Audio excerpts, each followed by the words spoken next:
जिंगूजी को एक आइडिया आया और वो मोनाबो सातोरू के पास गया और बोला, उनसे पूछो कि अभी अभी वहाँ क्या हुआ। सातोरू ने जिंगूजी का सवाल सच्चाई से पूछ लिया। तभी नोबुनागा और उसके कंपेनियंस गॉड टीम के 3 मेंबर्स के सामने खड़े थे, लेकिन नोबुनागा ने शांति से मोनाबु सातोरू को जो कुछ अभी हुआ था वो स्पिरिट हर्ट डेमन के थ्रू बता दिया।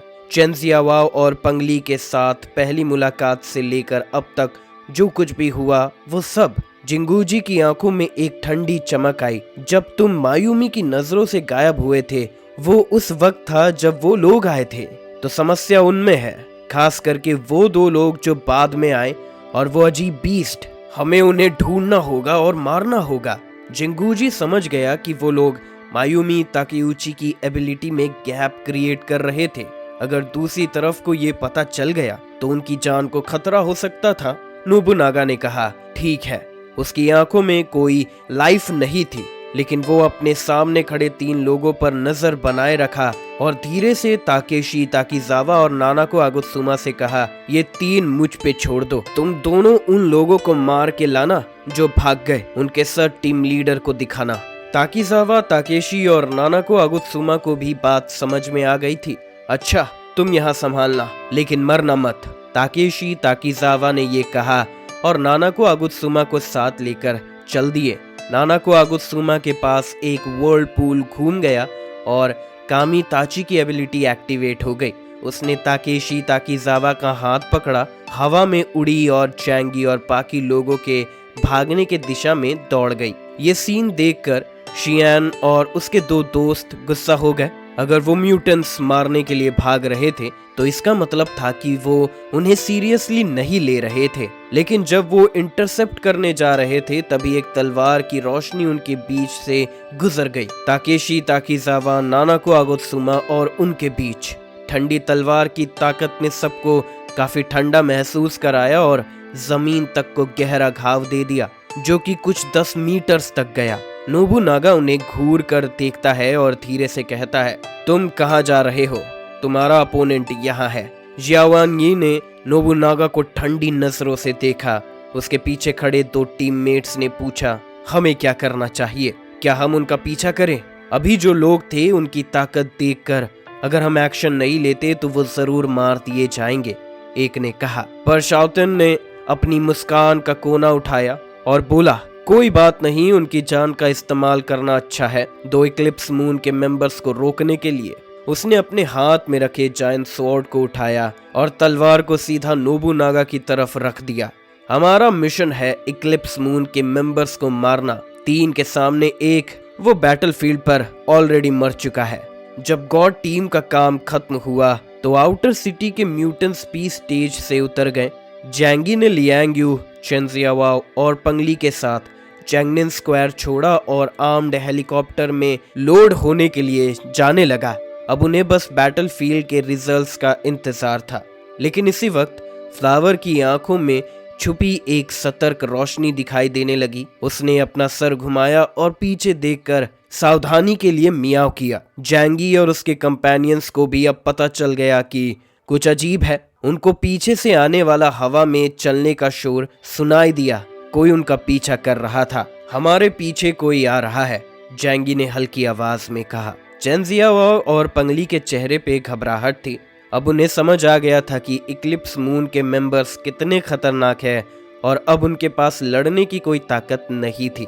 अगर दोबारा इक्लिप्स मून वहां आए तो उन्हें बस जैंगी और उसके बीस्ट पर ही भरोसा था। लेकिन जैंगी के उनसे संबंध को देखते हुए वो जरूर उन्हें छोड़कर भाग जाएगा। ये सोचकर चेन जियाओ और पंगली काफी घबरा गए थे। और वैसे ही कुछ देर बाद नानाको आगुत्सुमा ने ताकेशी, ताकीजावा को अपने साथ लेकर दूर से उनका पीछा करना शुरू कर दिया। ताकीजावा, ताकेशी ने जमीन पर पड़े लोगों को देखा और अपने मुंह के कोने पर एक शैतानी मुस्कान खींच ली।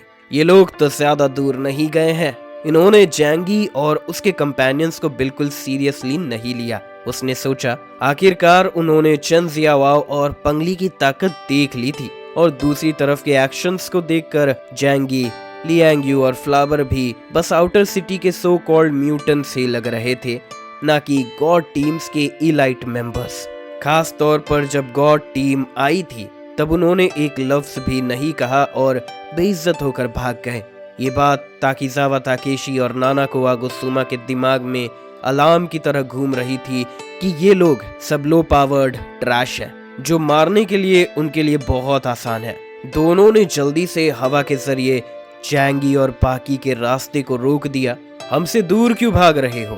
तुम लोग तो हमें मारने आए थे ना, फिर भागने का क्या मतलब है? ताकीजावा ताकेशी ने जैंगी और उसके कंपेनियंस को अपने घमंड के साथ कहा। बात करते हुए उसकी उंगलियों में 6 कॉइन्स थाम चुके थे। पंगली का छोटा सा चेहरा काफी पील हो गया था और वो अभी भी अपनी प्रीस्ट की एबिलिटी से चेन जियावाओ के चोटों का इलाज कर रही थी। मत समझना कि चेन जियावाओ अब ठीक हो गई है, पंगली ने सोचा। अगर मैंने इलाज बंद किया तो चेन जियावाओ 10 मिनट के अंदर मर जाएगी क्योंकि उसके इंटरनल ऑर्गन्स बिल्कुल कट चुकी हैं। इस वक्त दोनों लड़कियां कुछ नहीं कर सकती थी। क्या जैंगी और पाकी कुछ कर पाएंगे? पंगली के दिल में अब अंधेरा छाने लगा था। क्यों हमें मारने के लिए पीछा कर रहे हैं ये लोग? गॉड टीम के लोग क्यों नहीं हराते इन्हें? चेन जियावाओ ने दांत कसते हुए कहा। अगर काम नहीं बना तो मैं अपनी जान दांव पर लगाकर इन्हें रोकूंगी।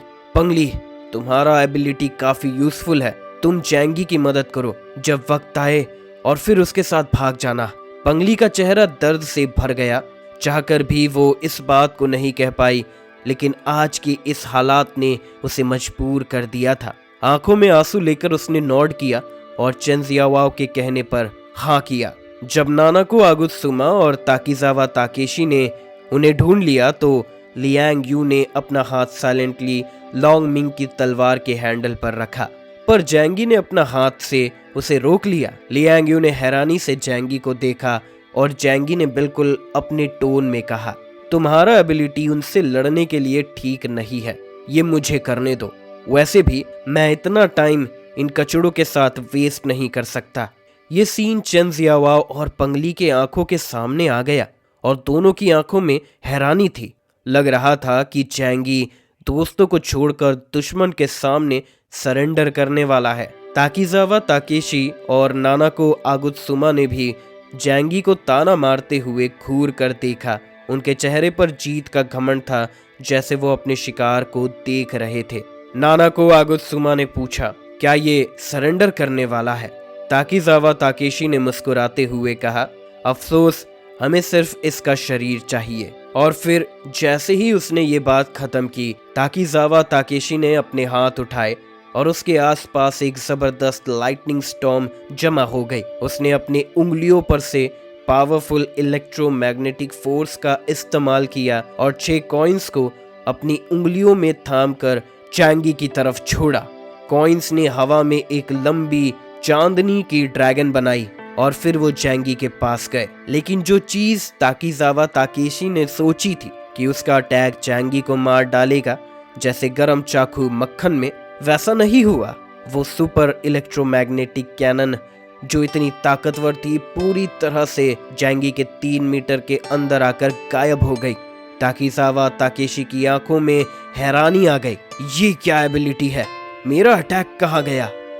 सुपर इलेक्ट्रोमैग्नेटिक कैनन जो पावरफुल डिस्ट्रक्टिव पावर के साथ था, वो जैंगी के 3 मीटर आगे जाके कंप्लीटली डिसअपीयर हो गया। ताकीजावा ताकेशी के आंख हैरान हो गए।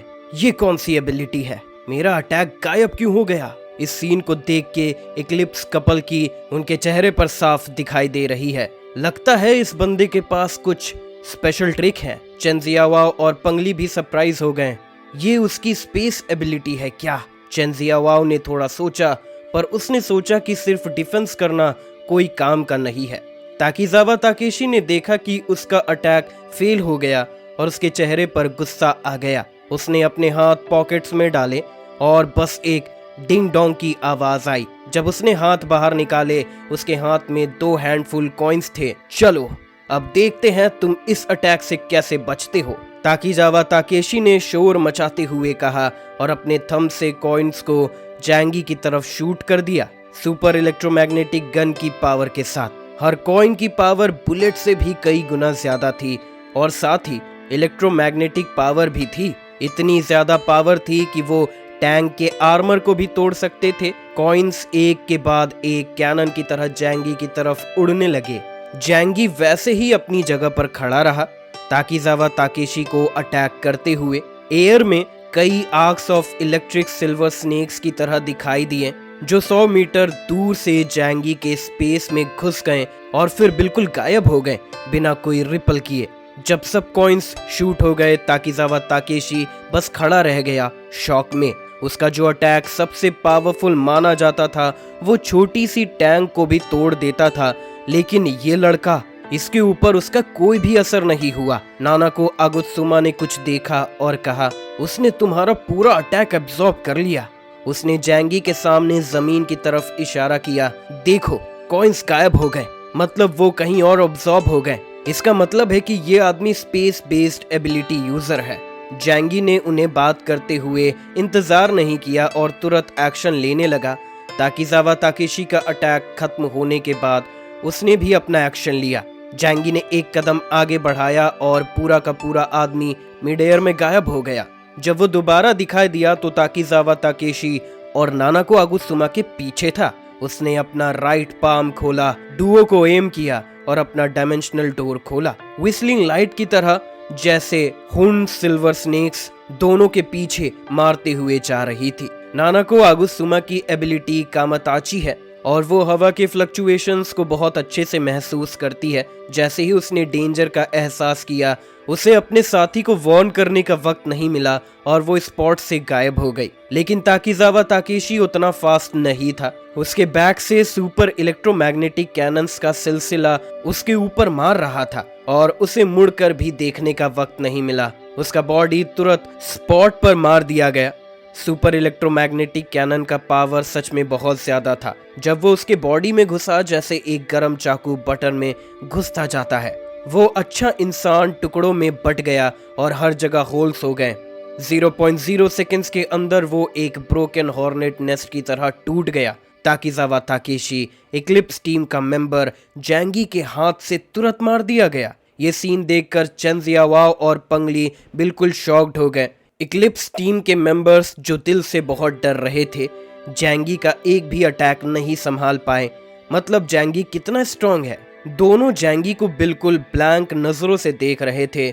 उनके मुंह खुले के खुले रह गए थे सरप्राइज में। इस वक्त उनका दिमाग बिल्कुल डाउन टाइम में था और उन्हें सोचने की एबिलिटी खो दी थी। पर लियांग यू और फ्लावर ऐसे लग रहे थे जैसे उनके लिए ये कोई बड़ी बात नहीं हो। नानाको आगुत्सुमा बहुत तेज थी और उसने जैंगी के अटैक के रेंज से अपने आप को बहुत जल्दी बचाया। जब उसने अपने पार्टनर को मरते देखा, वो गुस्से में चीखते हुई बोली। वो पहले सोच रही थी कि ये बस एक सिंपल हंट है, पर उसे ये कभी नहीं लगा था कि एक मेंबर को खो देगी। नानाको आगुत्सुमा का दिल टूटा हुआ था, पर वो इक्लिप्स ग्रुप की रूथलेस मेंबर थी। उसने जैंगी को नफरत भरी नजरों से देखा और अगले ही पल में उसका बॉडी स्पॉट से गायब हो गया। फिर एक तेजी से घूमती हुई स्टॉर्म जैंगी के आसपास चली गई। नानाको आगुत्सुमा का फिगर इस स्टॉर्म में था और हर तरफ से अजीब सी म्यूजिक की आवाज सुनाई दे रही थी। अफसोस, जैंगी को कुछ भी सुनाई नहीं दे रहा था। टू वर्ल्ड सेवरेंस एक परफेक्ट बैरियर है और कह सकते हैं कि उसके और असली दुनिया के बीच एक दूसरा वर्ल्ड का बैरियर बन गया है। इसीलिए सब साउंड्स आइसोलेट हो गई थी और कामाताची की मेलोडी में जो भी अटैक्स थे वो सब दूसरे डायमेंशनल स्पेस में एब्सॉर्ब हो गए थे। जैंगी ने 2 बड़े सिल्वर पिस्टल्स निकाले जो वायलेट पैटर्न से सजती थी। धीरे धीरे उन्हें उठाया और कुछ नहीं दिखाई देने वाले स्पेस की तरफ एम किया। नानाको आगुत्सुमा की स्पीड बहुत तेज थी और आम इंसान उसे आंखों से नहीं देख सकते थे। जैंगी का बॉडी भी कुछ बदला था और वो थोड़ा अजीब स्पीड में हिल रहा था, जो 20 टाइम्स ज्यादा फास्ट था। बैंग! एक बियरली परसिटेबल गन शॉट की आवाज सुनाई दी। अगले पल में नानाको आगुत्सुमा का बॉडी विंड बैरियर से पीछे उछल गया और नीचे गिर गया जैसे कोई ब्रोकन सैक हो। जैंगी ने नानाको आगुत्सुमा को देखा जो जमीन पे गिरी पड़ी थी बिना कोई इमोशन दिखाए। उसने बुलेट बचाई नहीं और उसके चेस्ट में 2 और गोलियां मारी ताकि वो हार्ट को हिट कर सके और फिर उसके गले में गोली मार दी। व्हाइट आउल की ताकत बहुत ज्यादा थी, खासकर जैंगी के सुपरनैचुरल पावर के साथ। जो डायरेक्टली उसका गर्दन तोड़ देता है और उसका सर जमीन पे गिर जाता है। तब जाके जैंगी को पूरी तरह से आराम मिला। चेन जियावाओ और पंगली की आंखों में हैरानी थी। जैंगी ने दोनों के बॉडीज को म्यूटेंट स्पेस में डाल लिया। ये बैटल फील्ड था। जैंगी को इनके सुपरनैचुरल पावर्स को एब्जॉर्ब करने की कोई जल्दी नहीं थी। वैसे भी उन्हें एब्जॉर्ब करने से उसकी ताकत ज्यादा नहीं बढ़ती। जैंगी ने जब इक्लिप्स मून के 2 मेंबर्स को मार दिया तो जो स्टाफ मेंबर उसके मूवमेंट्स मॉनिटर कर रहे थे वो घूम के जू जंग को रिपोर्ट करते हैं, थोड़ा सरप्राइज होके। कमांडर, जैंगी तो मुश्किल में नहीं पड़ रहा है। जू जंग ने स्टाफ मेंबर की तरफ देखा, एक गहरी सांस ली और कामली पूछा, जैंगी और उसके लोगों ने बैटल में उन्हें मार दिया? आखिरकार ये पहली बार था जब इक्लिप्स मून का कोई मेंबर मर गया था। स्टाफ मेंबर ने गहरी सांस ली और कहा, बैटल बहुत जल्दी खत्म हो गई। जैंगी ने उन्हें 30 सेकंड के अंदर ही मार दिया। सिर्फ बैली चेंकिंग ने जैंगी को पिक्चर में मुस्कुराते हुए देखा। उसकी आंखों में एक स्माइल थी। तुम हमेशा लोगों को सरप्राइज दे देते हो, या फिर ये भी कहना बेहतर होगा कि तुम इतने स्टेबल हो कि हमेशा ऐसे लगते हो जैसा तुम्हारा कोई पावर ही नहीं है। इस वक्त कमांड सेंटर में कई अलार्म्स की आवाज सुनाई देने लगी। Commander in chief, northern front पे सिचुएशन कुछ अच्छी नहीं है और वेस्टर्न फ्रंट भी प्रॉब्लम में है। ली होंग ली को मुश्किल हो रही है। जू जंग की आंखों में छुपकर टेंशन थी। ये कैसे हो सकता है? डैंग शंगतोंग कहाँ है? तू युनले ने कहा, वो अकेला गया था डायरेक्टली अपोनेंट की मेन फॉर्मेशन को डिस्ट्रॉय करने के लिए। मुझे लगता है कि इसमें कुछ गलत नहीं है। अगर अपोनेंट के टीम लीडर को मार दिया गया तो इक्लिप्स मून काफी कंफ्यूज हो जाएगा। जू जंग का चेहरा उदास हो गया। चाहे मिशन कंप्लीट हो जाए, अगर गॉड टीम को बहुत ज्यादा नुकसान हो तो हम इसे एक्सेप्ट नहीं कर सकते। दूसरी तरफ ब्लैक रोब टीम को हेवनली सी सिटी की आखिरी बैटल में काफी नुकसान हुआ था और वो अभी तक रिकवर नहीं हो पाया। बाकी के 4 इन्वेस्टिगेशन टीम्स फील्ड में काम कर रहे हैं और अब तक वापस नहीं आए। इसीलिए गॉड टीम को अब ये काम संभालना पड़ेगा। जब जू जंग ने ये सोचा, उसकी आंखों में अचानक रोशनी आई और उसने जैंगी को पिक्चर में देखा। जू जंग की आंखों में अचानक चमक आई। ये तो सबसे अच्छा हेल्पर है, जू जंग ने सोचा। तुरंत उसने जैंगी को कांटेक्ट किया और उसे इंस्ट्रक्शंस दिए। जैंगी, अभी के लिए रिट्रीट मत करना। सबसे करीब नॉर्दर्न फ्रंट पे जाओ और तुरंत सपोर्ट प्रोवाइड करो। बाकी लोग पहले वापस आ सकते हैं। जैंगी ने कामली जवाब दिया, ठीक है। कम्युनिकेशन चैनल में उसने समझा कि दूसरे 2 फ्रंट्स पे बैटल सिचुएशन आइडियल नहीं थी और जब main force God team dispatch हो चुकी थी तो उनके लिए मदद करना बिल्कुल रीजनेबल था। कैसे भी कह लो, वो खुद से फाइट नहीं चलेगा, लेकिन अगर उस पे ऊपर से ऑर्डर मिलेगा तो वो कर लेगा। बस ये कंडीशन है कि टास्क ज्यादा डेंजरस ना हो। और वैसे भी अपनी एबिलिटी के साथ वो अकेला भी जा सकता था। अगर वो वहां जाएगा तो अपनी जान बचाने में कोई प्रॉब्लम नहीं होगी।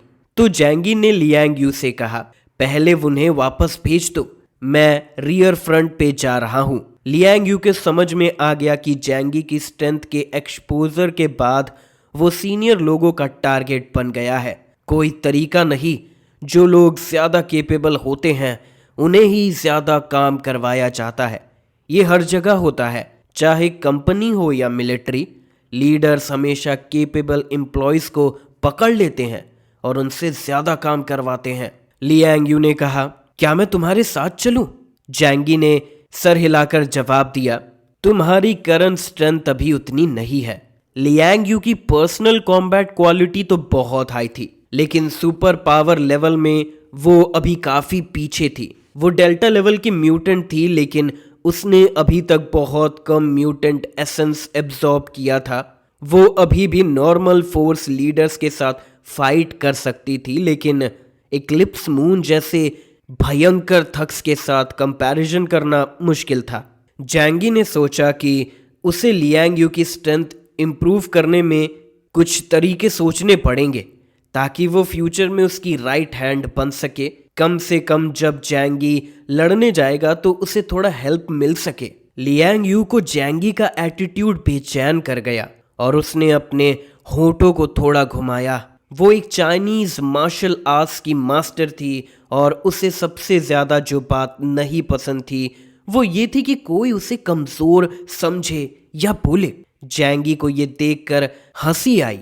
लियांग यू भी, जो आमतौर पे इंडिफरेंट लगती थी, उसका ये प्यारा साइड था। ठीक है, अब वक्त खेलने का नहीं है, अच्छी बनो। उसकी चंटल आवाज ने लियांग यू को शर्मिंदा कर दिया।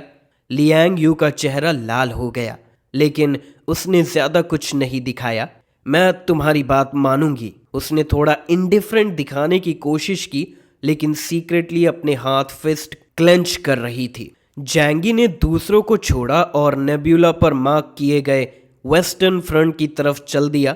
लियांग यू ने उसे पीछे से देखा और फिर बहलकर फ्लावर, चेंजियावा और पंगली को वापस आर्म्ड हेलीकॉप्टर में भेजने चली गई ताकि वो वहां रुककर इंतजार कर सकें। जब ताकीजावा ताकेशी और अगत्सु नानाको मर गए, कम्युनिकेशन इंचार्ज मनाबू सोतोरू को ये एहसास हुआ। उसने आंखों में हैरानी और डिसबिलीफ के साथ ऊपर देखा। जब उसने ऐसा देखा, जिंगूजी सेरो ने मोनाबू से पूछा, क्या हो गया?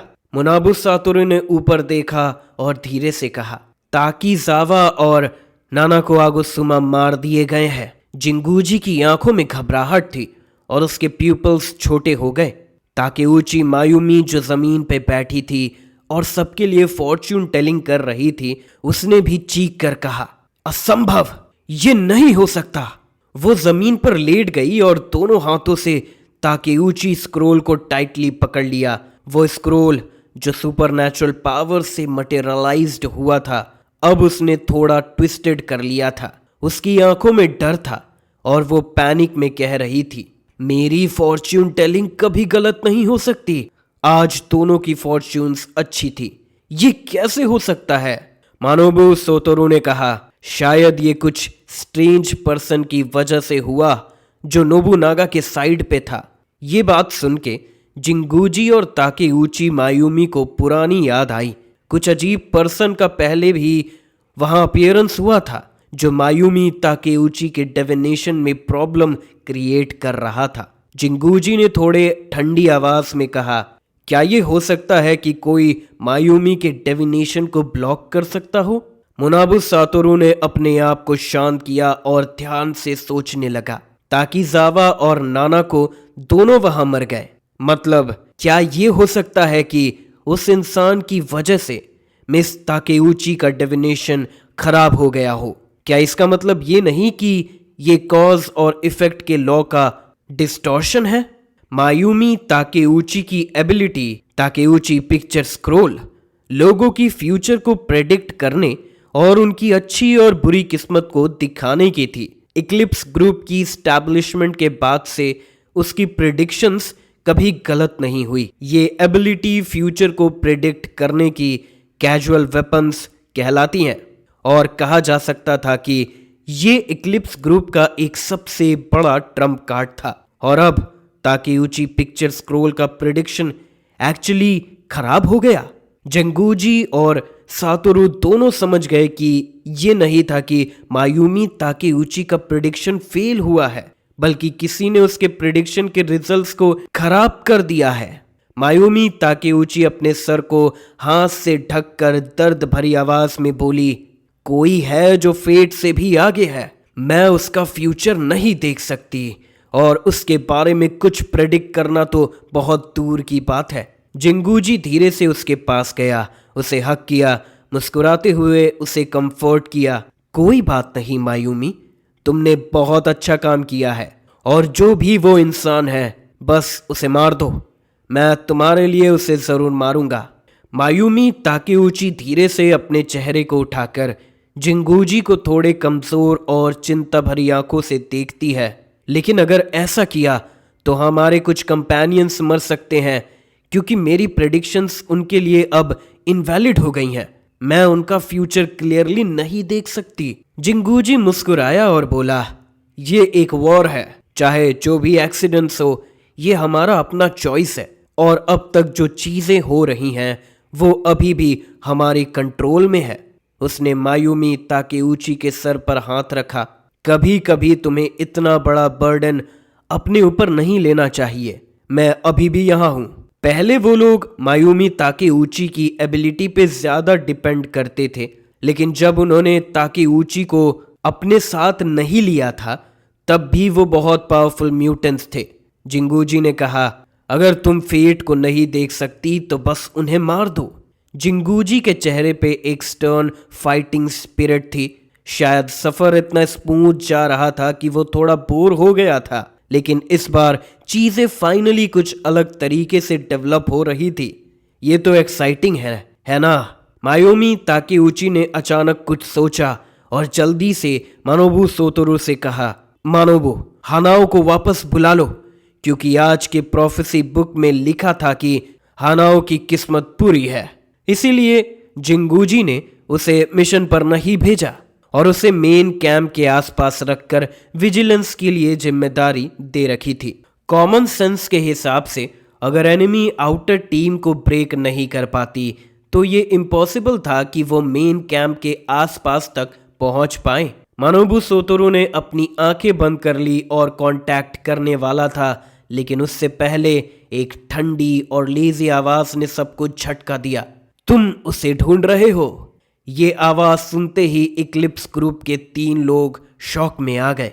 वो आदमी अपने दाहिने हाथ में एक आधे जान से जिंदा और बेचैन औरत को पकड़ के खड़ा था, जो देखने में बहुत ही दुख भरी चीज थी। और वो कोई और नहीं बल्कि डोंग शेंगतोंग गॉड टीम का कैप्टन था।